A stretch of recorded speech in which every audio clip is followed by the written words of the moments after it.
Tusiwapatie maneno mabaya. Tukumbuke sisi bado ni majirani, tukumbuke ilikuwa mchezo, tumecheza, wenye wamepita, wengine tumekubali na ningetaka kuwaomba. Sana sio sisi viongozi ndio tunapigana, sisi raia hapo. Kama unasherehekea, sherekea tu kwa kiwango kiasi, usifanye wengine wasikie vibaya. In fact, hata kama ulikuwa supporters wetu na jirani yako ni supporter wale ambao wameshinda, msherekee pamoja, kwa sababu sasa wale ambao wamechaguliwa ndio viongozi wenu. Kwa wale wamechaguliwa, tumeshaanza kuwasukuma. Kama mnafikiria mwaka 5 ingine ya kumwaga damu na vita, timu ya Azimio la Amani hatutabaki tukiwaangalia. Tutawekea pressure, hatutanyamaza. Agenda yetu ya amani inaendelea, hata kama tuko katika maofisi inaendelea. Tutawasukuma sana, tunawaangalia sana na hatutanyamaza.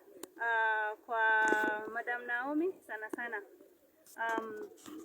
hiyo kiti ya women rep the last 10 years, jina yake haijulikana, kazi yake haijulikani, imekuwa tu kiti ya kuharibu uongozi ya wamama jina. Tafadhali, kama unaweza fanya hiyo jina ibadilike, it's up to you, but mimi kama as your closest contender, I will be pushing you.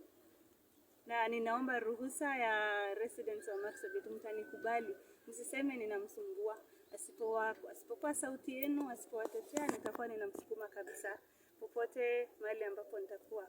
Ningewaomba mpigianie amani kabisa. Going forward, tumeshasema tutasukuma wale wako na tutawaomba wale ambao kwa viti waendelee kutafuta amani. Najua kafi itachukuliwa, najua serikali itaondoka, sisi tutabaki. Hiyo yote ilikuwa ya kuchunga